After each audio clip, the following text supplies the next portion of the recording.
Oh, I'm so excited. The doors are parting. We're entering the Sheridaniverse. Oh, it's a bear. There are a lot of bears in the Sheridaniverse. Some of them are nice bears and some of them perhaps not so nice. Many other things besides bears. Also, for example, steers. I'm not selling this at all, am I? So let me just back up and say Tyler Sheridan is an auteur. He is an actor, writer, director. He's extraordinarily good at getting Viacom or somebody to give him a lot of money to put together these epic stories that are kind of profoundly American, but maybe American in a way that some people will find a little bit rattling or disturbing. He has created 5 TV series: Yellowstone, Mayor of Kingstown, 1883, Tulsa. Is it Tulsa King or Tulsa Crime? Well, whatever it is, that's dropping with Stallone on Sunday night. 1923, which is coming very soon, and we'll have Harrison Ford and Helen Mirren in it. There's actually more of them. There's like something called 6666, which is another Yellowstone offshoot, and that's in the pipeline somewhere. And I don't know. There's a Billy Bob Thornton thing where he's a crisis. I don't know. It doesn't make any difference. There's just like a lot of things. Just take my word for it. Yellowstone in particular is the highest rated, most watched scripted TV show. It's basically the highest rated show of the 2021-2022 season that is not a football game. It has more than 11 million viewers, and so that's really pretty amazing. But it's also kind of not, all of this stuff is a little bit different from what we typically look at on the nose, if there is a typical thing. And we recruited a very brave panel to spend a lot of time. We gave them extra time to watch as much of the Sheridanverse as they possibly could. Rebecca Castellani is the co-founder of Quiet Corner Communications and a freelance writer. Jim Chapdelaine is Emmy-winning musician and patient advocate for people with rare cancers. And Taneisha Duggan is, by the way, Jim, I think, has a small role in season 5 of Yellowstone. Country singers get a lot of work in here, you know. I mean, anyway, Taneisha Duggan is an associate producer at Octopus Theatricals. So we're going to begin with Yellowstone. Yellowstone is kind of the mothership of the Sheridanverse, and it stars Kevin Costner and a lot of other people who I will get around to mentioning in just a second. Kevin Costner is the paterfamilias of this sprawling ranch in Montana, abutting the national park, and he is basically a fairly ruthless guy with both his business opponents and his family. There's some kind of soft, creamy center inside him, which we keep getting very close to, and then he will brand somebody, like somebody he knows pretty well. So, no, I think he only branded his son, right? I think the other branding is done by Riff. Anyway, here's a little bit of John Dutton, the character played by Kevin Costner. He's doing kind of an invocation at a cattleman's dinner, a one cat. Since 1886, every Dutton who died is buried 300 yards from my back porch. From my great-great-grandfather to my wife and my oldest son. When a tree grows on my ranch, I know exactly what fed it. And that's the best we can hope for, because nothing we do is for today. Ranching is the only business where the goal is to break even. Survive another season. Last long enough for your children to continue the cycle, and maybe, just maybe, the land is still theirs when a tree sprouts from you. Lord God, give us rain and a little luck, and we'll do the rest. Amen.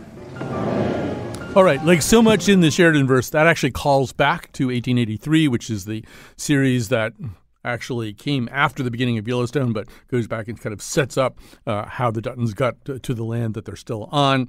So I'm prattled enough here. I want to hear a lot from our panel about the experience of watching it. But my favorite thing that was shared, I think, among us the whole time, and everybody had really cool stuff to say. But Taneisha, you got to tell us the story of how watching the Dutton family became kind of a family experience for you. It was, and I think it's both bittersweet and hilarious. But it seems I don't want to spoil, but Daddy Dutton is going through some stuff which felt very parallel to my family story. And so that, I think, ultimately was the hook as I sat back and sort of thought about it a bit. But also, I come from a family that's just a little rough to each other. And so I think, like, we kind of felt seen in watching this family just kind of be like, you know, brutally honest. And I think, you know, as I was listening to or reading our emails back and forth, I was like, oh, this probably feels really like gross and sort of like unloving. And yet all I can see is like how much their mother loved Beth. You know, all I can see is how much I always want to just call him Kevin Costner, but it's John. You know, Rancher Dutton really loves this family and is trying to like put his kids into these situations where they can win for him, but I think for the legacy of the family. And so for us, it was really an icebreaker show watch. My mom and I hadn't watched a show together in 3 years, and so we watched Yellowstone, most of it together, which was a really great thing all these years later. Right. I think I love that way of putting it. I think all families are, to some degree or another, rough with one another. In fact, Jim Chapdelaine, whenever you take off your shirt and the big C brand is there on your chest, you know, which I wish you would stop taking your shirt off quite so often, but particularly when we're in a restaurant. But there's a way in which I think, you know, we probably can recognize a little bit of ourselves in this. There's certainly enough going on. Jim, there's a lot of plot in Yellowstone. One thing, if you're plot hungry, you know, watch Yellowstone. You won't have to wait more than 5 minutes before somebody punches somebody or shoots at somebody. Or you don't ever really feel bored anyway. Yeah, that's true. I mean, first of all, the brand. I show it off because I'm doing Pilates now, and I feel like people should know that. Yeah. So when you think about these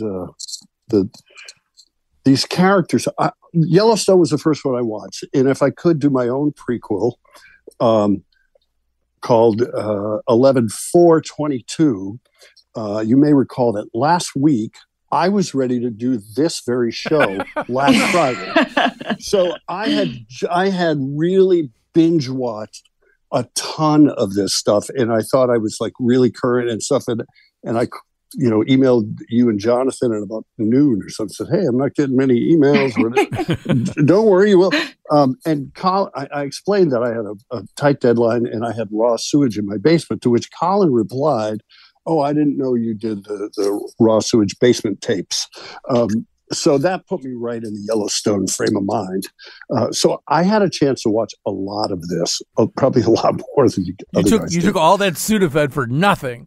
I know, and it was accompanied by like raw sewage, so a lot of it resonated with me. Yellowstone is my least favorite of the three things we're going to talk about, but I will say that just when you're going to fall in love with somebody, just when you think like this is the character that I want to identify with, I don't have the same daddy thing going that Taneisha does, and I love her take on it, that we're all a little rough with each other. Just when you're ready, like, okay, this guy's cool, or this woman's cool, they shoot someone. and then they bury the body where it can't be found, or dissolve it somewhere, or put like metal in a microwave. And I think ranching is so different than what I imagined it to be. It's really more like the music business than you had imagined. It's much more like that, where forks in a microwave is very common in the boardroom. So I mean, I'm a little bit taken aback by the fact that apparently ranching involves a lot of murder and a lot of disposing of bodies. Well, you can't be a big snowflake about people shooting one another. I mean, that's true. No, that's true. And that speaks to maybe the demographic that the various demographics that we represent here. So, yeah, I mean, it's enjoyable. It's like I said in my email, to me, this one is a mashup of Bonanza, because all the men are the same age, yet one is the father, and The Sopranos, because they're basically like Tony Soprano runs a ranch, and maybe the Beverly Hillbillies if they murdered people. So it has, and plus primetime like Dallas drama. Yeah. That was going to be season 7 of the Beverly Hillbillies, by the way. They were going to start right. They were going to kill the Drysdales right away. I don't know if you saw the Easter egg with Judd Clampett's reference, but you'll see it. I think it's a later episode. Tim McGraw sings about it. So, I mean, it is. We're going to get all these plot lines confused with all the other plot lines and the other plot lines because the Sheridanverse is enormous right now. It was a little difficult for me coming from Hell or High Water, which I loved. I think I came out of the theater and texted you like, oh my God, you got to talk about this movie, to Wind River, which I also loved. I feel like he does better with a shorter arc. And maybe I'm wrong because most of America would disagree with me. But, I should have pointed out that he wrote Hell or High Water, and he directed Wind River, which is actually also a pretty good movie, and Those Who Wish Me Dead, which is not a good movie. Right. So yeah, Rebecca, I don't know. You and I, despite the vast differences in our age, we often have kind of similar takes about stuff like this. And I think we both feel that this could be a lot better. You know, it's not that it's horrible, but you could just look at so many things here and think, like maybe Taylor Sheridan just writes and directs too many things. Maybe if he just slowed down and took an extra year and a half, I feel like, Rebecca, maybe he'd get to some of the things we hope he would get to. Yeah, I think that's a really fair comment. I do feel that there's so much that's getting packed in here that I get whiplash, especially with Yellowstone. Like, where am I supposed to be looking? Who am I supposed to be following? I get very confused with all the different plots. I mean, there is just plot for days. You said it at the head of the episode, but like, oh my gosh, you just get exhausted. I feel like I need a vacation after doing this show. And I think part of that issue is that I really struggle with Yellowstone in particular with where my allegiance is supposed to be. Like, is the show want me to root for the Duttons, or is it like a Succession kind of show where you look at these characters and you're like, wow, they're just like miserable victims of their privilege. They're terrible. You love to hate them. Is it that, or is it we're setting them up as this ideal, gritty family? They'll do anything for each other. Look how far they've come. Circle the wagons, quite literally. Like, I really struggle tonally with where I'm supposed to land on that. And I wonder, for the vast majority of people who are watching the show, do they see the Duttons as anti-heroes, or do they see them as this like bygone make America great again? I really don't have an answer to that. I feel very sort of unmoored by like what I'm supposed to feel. That's a catchy phrase. Yeah, you know? That's right. So put it on a hat. So yeah, right. I think this is something we will have to. Yeah, go ahead. Right? Go ahead, Taneisha.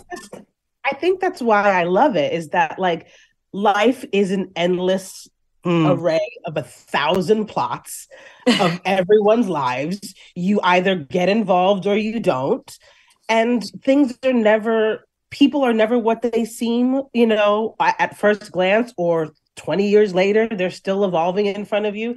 I think that's the thing that I respond to it, is that like, it's not trying to give me a perfect story that I'm going to follow to the end of however many seasons and go, oh, he took the land, or the Native Americans finally got their best, or capitalism is the devil that we always knew it was. It's all just complicated and messy and full and divergent, and I think that's why I love it. And for me, it is hands down my favorite of the three. Wow. I can't wait to hear y'all talk about Mayor of Yellowstone.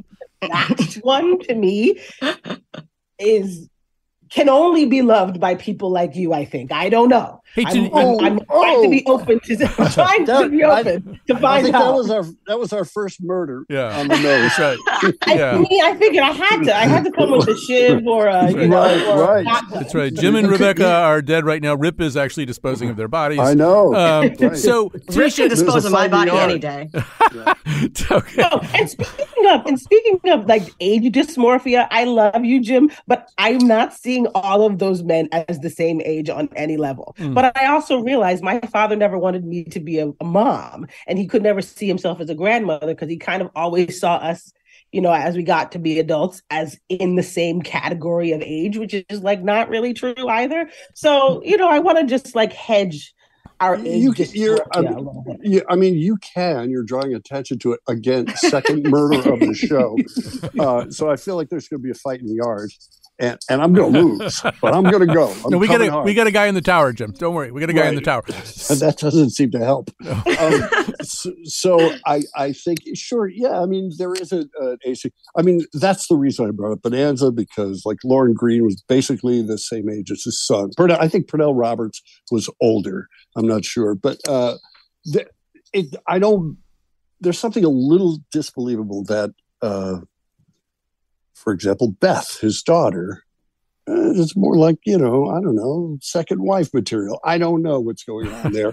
All right, so we should probably pause for just a second here. I think I need to set up some of this stuff a little bit more, particularly for people who haven't watched this. So, yes, this is the story of John Dutton. He has he actually starts out the series with 4 living children. He has 3 for most of the time. Jamie, who's played by Wes Bentley, you may remember him way back from American Beauty, is a lawyer and aspiring attorney general. His daughter, Beth, is this ruined mess of a person who is, I don't know, she's some kind of like corporate raider or something. I can't really exactly figure out what her job is. She messes up other people's businesses. I think that's literally what her job is. And other people. And other people, too. Then who am I? Oh, then Casey. Casey, who has married a Native American woman and is living on the reservation with her and he's a former Navy vet from Afghanistan, I think it's Afghanistan, and has some pretty bad PTSD, I think, from that. And nobody gets along with anybody else. And if they get along for more than 10 minutes, one of them punches the other one. But there's also a lot of other subplots going on, a lot of other characters. And so I want to call attention to, I think, sort of the initial main adversary. He has many adversaries, does John Dutton, but one of them is Chief Rainwater. He is played by Gil Birmingham. Thomas Rainwater is the leader of a local tribe with a casino and big aspirations. Birmingham would like to take Dutton down, would like to actually buy back pretty much all the land that Native Americans lost from the white man. But he's also trying to keep things going on his own reservation. And we're playing this clip, and I'm going to go to you, Rebecca. I have some problems with Taylor Sheridan, but I really do enjoy well-written dialogue, just the spoken word. And the spoken word, you heard it a little bit in that invocation that John Dutton, Kevin Costner said that we played before. Here's Thomas Rainwater talking to a kid from his reservation who is really screwed up and maybe in a heck of a lot of trouble. A2, Cat. Am I going to jail? I don't know. I didn't mean to do it. That's the inmate's motto. How about you screen something else? You can't let killing her be your contribution to this life. Say that. I won't let it. If she dies, we got to charge you. There's no way around it. But if she lives, you get one chance. And that's your last chance. There's only 2 roads in this life.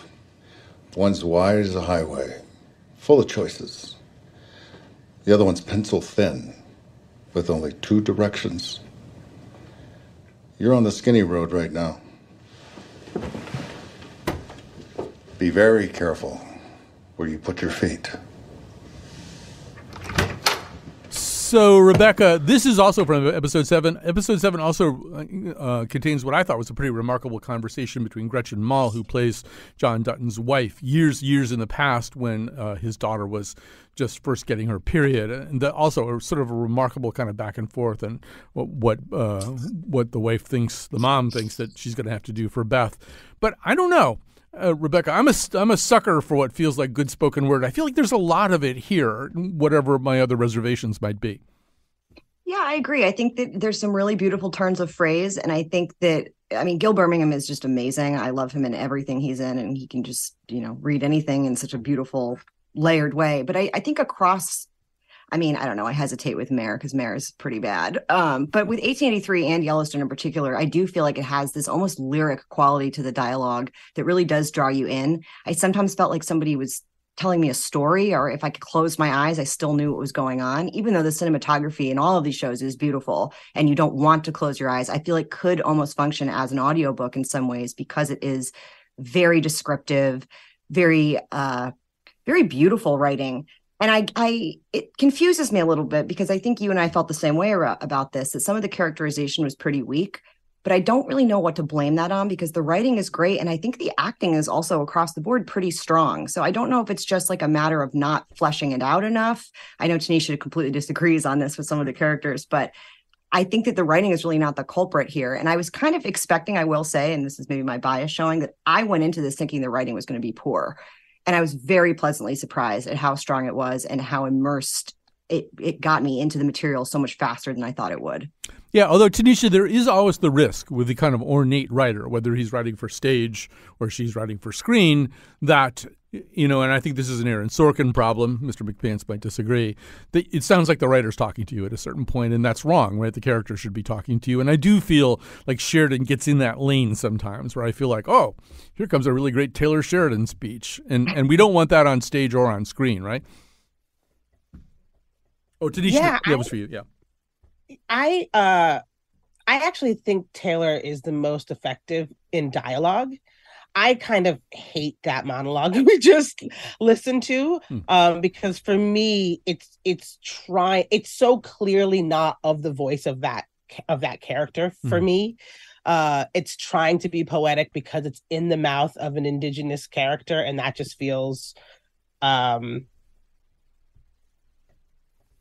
off balance for me, but the dialogue to me sings.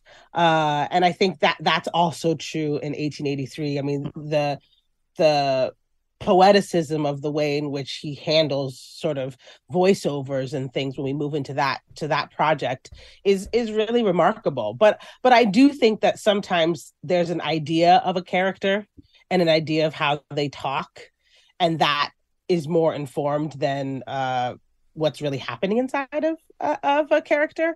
And it's interesting because I know he's an actor first, so I'm curious if he's like, I'm an actor and therefore I don't want other actors to be involved in the writing process, or what that is, because I feel like, in the case of the character we just listened to, having that actor participate a little bit more in the ways in which, yes, there is a poeticism and there is a lyricism, and there is a lot of imagery in the way in which a certain tribe may talk, and also it just doesn't feel real to me.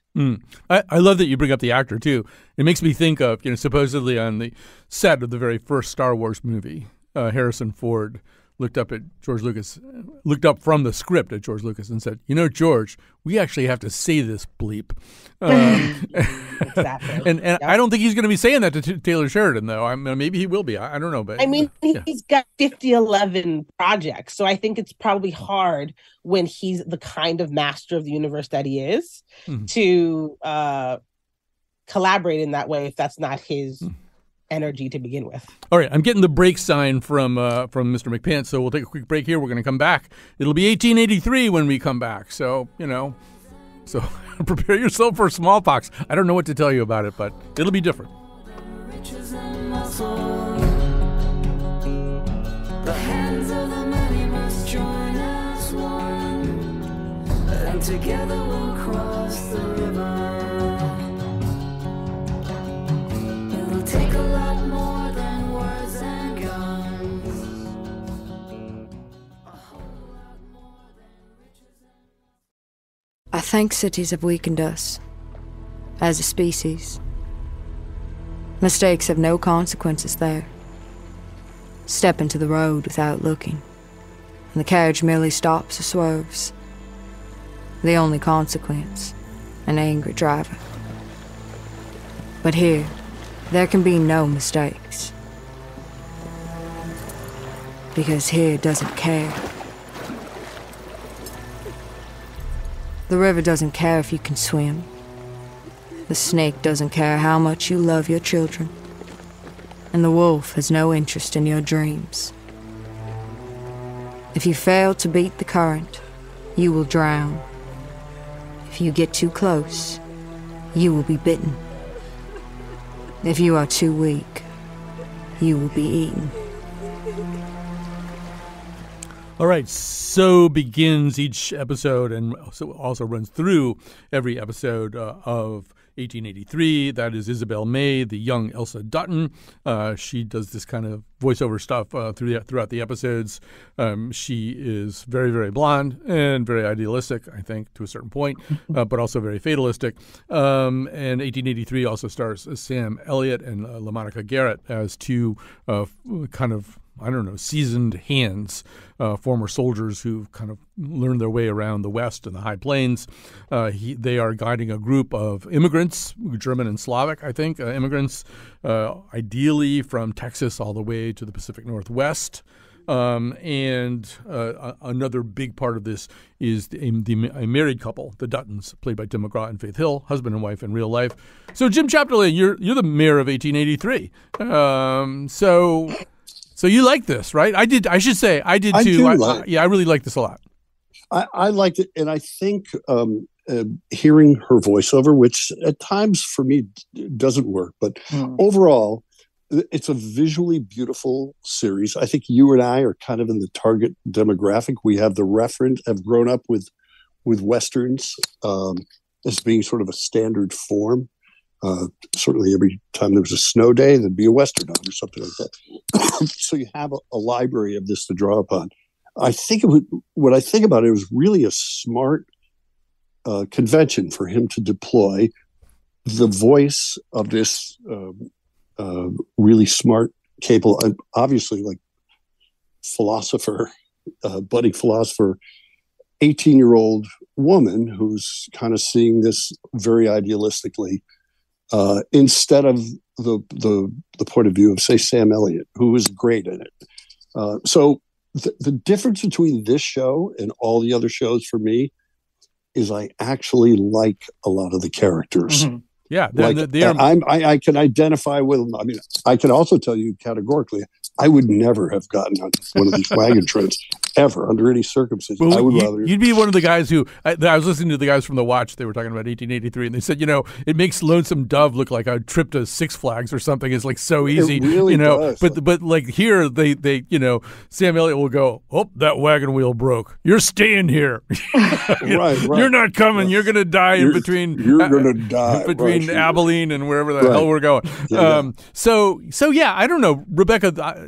You're of the wrong generation to like this, and I'm not. Which is, I think, how they self-identify, right? That's right, the wrong Yes. generation. So Very I don't know. much so. I don't think I even know your take about the series.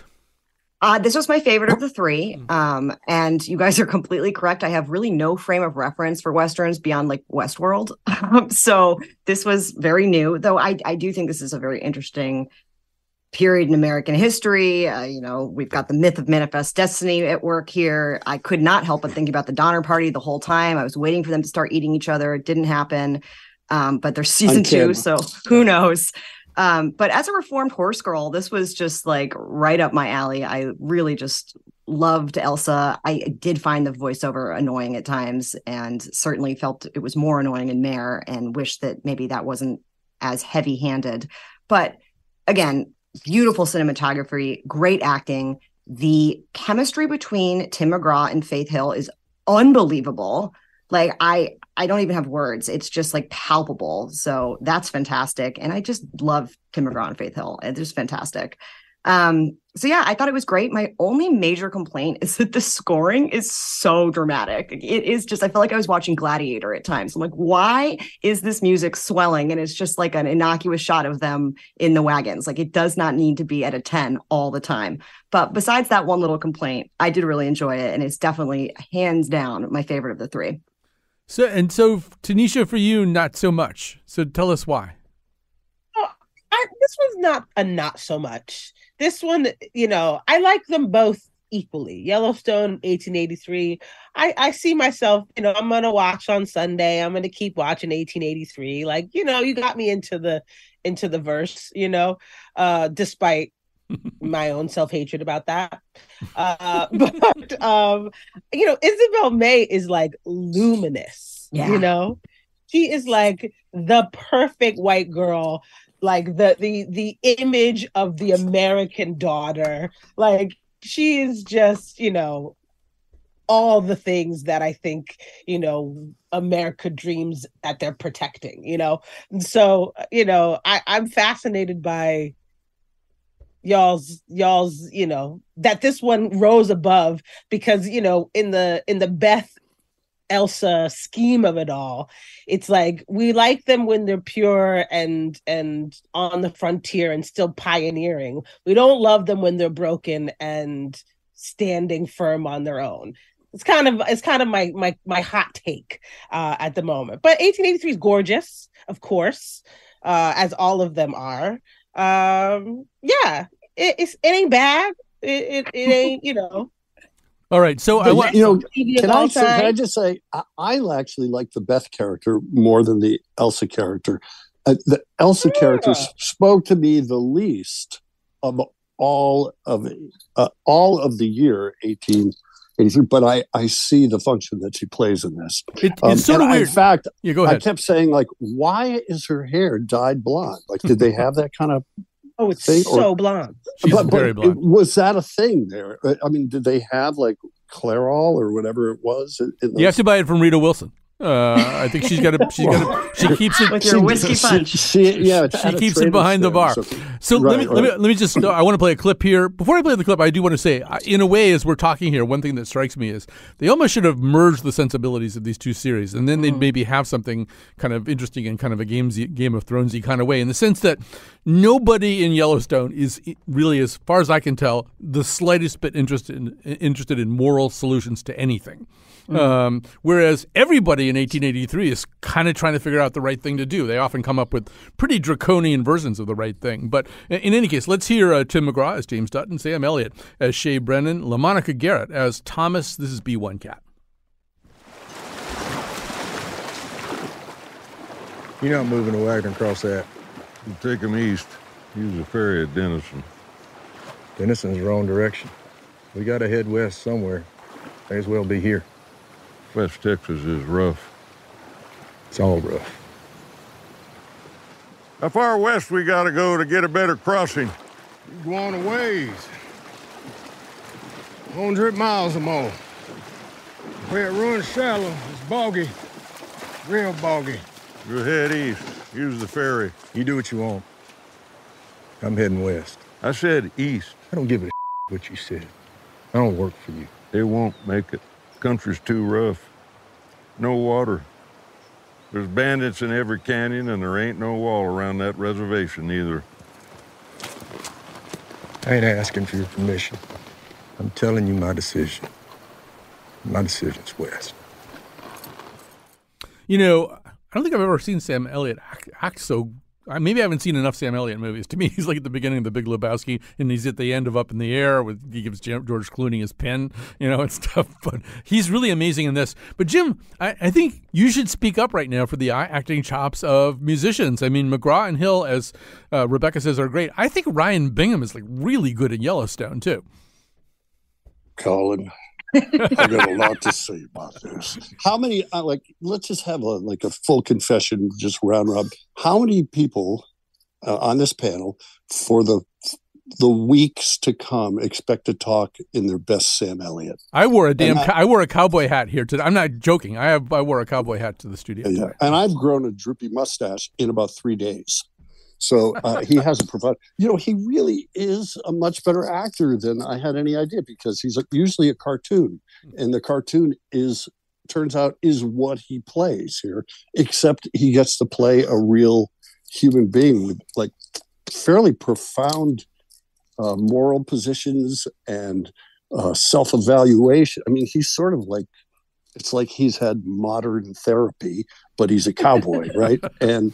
And here he is pondering his own demise, and kind of can come out of that angst to lead this one. But he really is a great actor in this. And I will make a side note that Sam Elliott was almost canceled recently, and then did a fairly sincere, I think, explanation of what that was, and somehow he didn't get canceled. Right. So, and I think it's good that he didn't. We need to make a transition here, but because we're running out of time here. No way. And I need to tee this thing up for Taneisha. So, Taneisha, stuff your message into a tennis ball and get ready to hit it over the fence here, because we're going to make it. Because so Kat, we're going to play B3. This is the Mayor of Kingstown, our third Sheridaniverse series. The Mayor of Kingstown. You're going to hear Jeremy Renner with another VO. He's playing Mike McCluskey. We can tell you a little bit more about Mike and his family after this.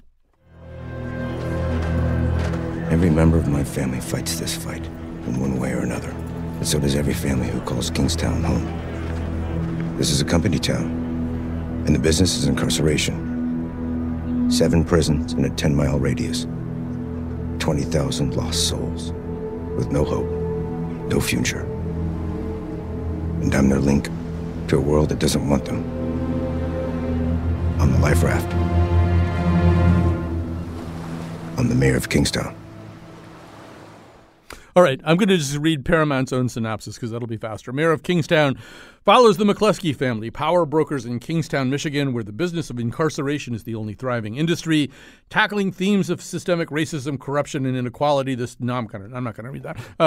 So the McCluskey family they have this weird job that I don't really know actually exists anywhere, where they are effectively this conduit between the prisons and the outside world. They solve problems. They get messages back and forth. They actually manipulate the reality within the prison walls in a way that's fairly bizarre at times. Jeremy Renner plays Mike McCluskey. He's got the lead. Kyle Chandler is in this as his brother for a hot minute. And Diane Wiest plays their long-suffering mother, but she doesn't seem to suffer much of anybody else except them. And there's some other kind of interesting performances. We even get, in order to link this thing perfectly to The Wire, which I think Taylor Sheridan is trying to make it do, Aidan Gillen does come in later in the series. But all right, Taneisha. I put the pumpkin out on the porch and handed you the baseball bat. Do whatever you need to do with this thing. No problem. So I'm going to actually pluck at some themes that you talked about. One, when you talked about Yellowstone and you were like, it's got a cynicism to it that I feel like is absolutely right for late stage capitalism and what that show I think is trying to do. You've got 1883. And you talked about sort of this idealism of and this wide, expansive mythology, which is exactly the kind of America, right? Go west, young man. American individualism, our need to strive, beautifully, immaculately bound to the land without any strings attached. As much as that is real. And that's 1883.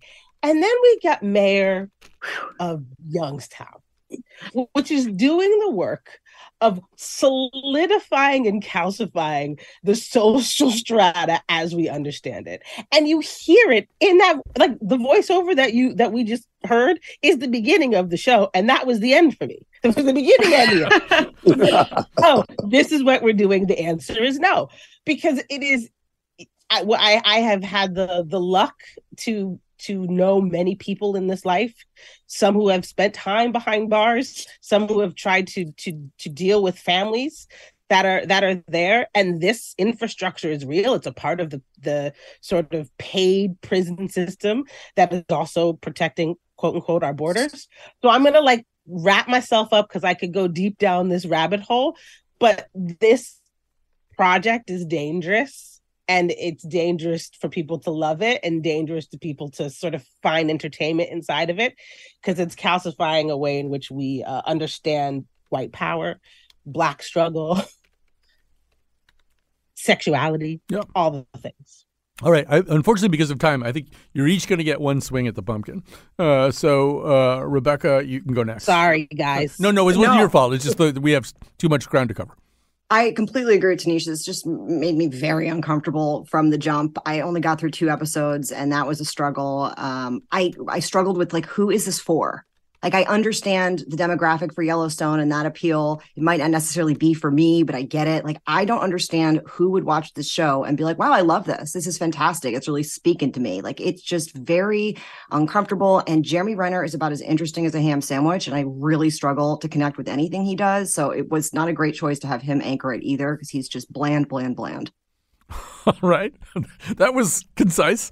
Yeah, there you go. That's the tweet. And yeah, Jim, how about you? First of all, I've never been so afraid in my life as this moment.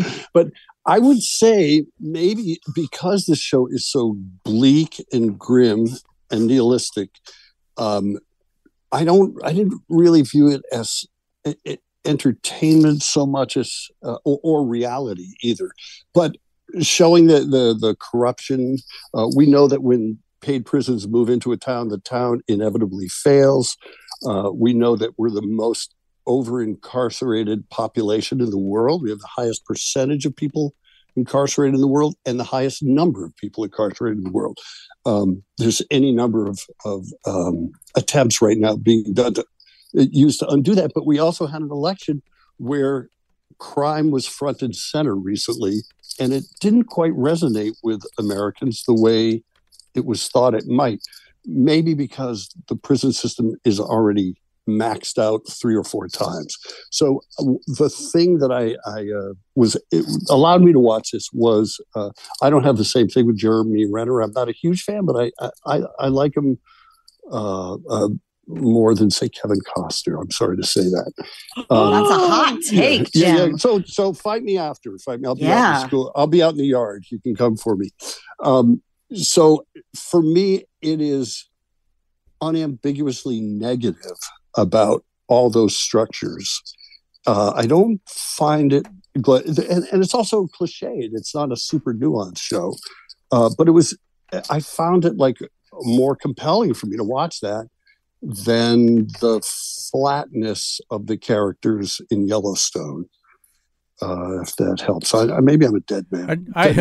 Well, here, I'll put it. Maybe I can put a target on my back too. Although not really. But I will say, Taneisha, I sort of had your reaction to that opening VO, and then some of the stuff that came after it. In fact, I tried to watch this a long time ago, and I just stopped. I stopped after 10 minutes or something, and then coming back to it this time, I got past that, and then I realized. I mean, it really, I think, does attempt to get some of the vibe of The Wire and the way that David Simon writes. No doubt. And I was very confused the first time I tried to watch The Wire. I watched the first episode and I said, I have no idea what they're talking about. And, through this thing, like there's this letter. I was talking about the letter of the first episode. What is the letter? Tell me what the letter is. I don't know what it is. What are you talking about? And now that I've kind of gotten a little bit past that, I could conceivably stay with this thing. Although, and we're going to have to go to a break here so you guys can do some endorsements. But I do want to say, when Jeremy Renner, because he's got this bear, he's really interested. When he goes out, goes and buys this hunting bow. I thought, what is he going to do? Go hunting with Orlando Bloom in the second season? He's Hawkeye. Don't give him a bow. I mean, isn't that kind of on the nose? Or Kevin Costner as Robin Hood. Well, there you go. A lot of people. Anyway, we got to go to a break here. Well, thank you, first of all, to this panel. They really did extra service here, spelunking around in the Sheridaniverse, and they've all got bullet wounds and, all kinds of problems from this thing, but they were very brave.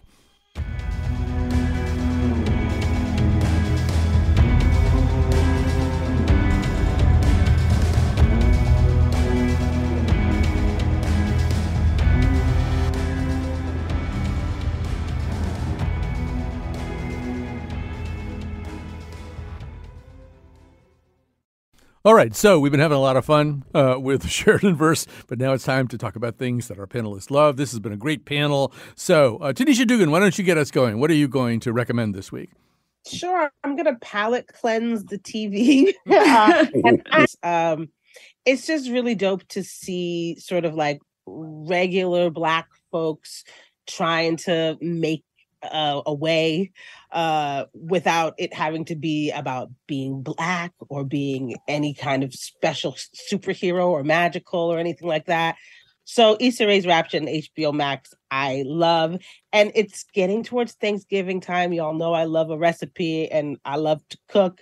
I'm actually going to endorse magazines at this time of year because they're great visual sort of starters and recipe finders. Better Home and Gardens is the one. It's an old school one. It's been around for 1 million years.